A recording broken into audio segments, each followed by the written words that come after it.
Жақындан атсаң батқағыңды алып өлечет. Капельный орошение мына ушундай. Биздин дыйкандарыбыз тоодон самотек кылып, ушундай бассейн кылып, бул бассейндин емкости где-то 5 тоннанын тегереги дейт, ээсинин айтымы боюнча. Ушундай карагат,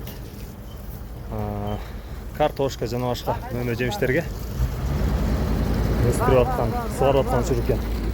Азыр мына ушул где-то 40 метрдеги расстояние, ушул жерден самотектун күчүн азыр көрөбүз. Мына напорду байкадыңыздарбы?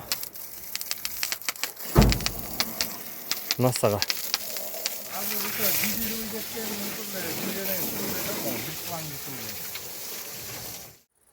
Эки миң жыйырма алтынчы жылкы мына ушул жерде өстүрүлгөн бадыраң.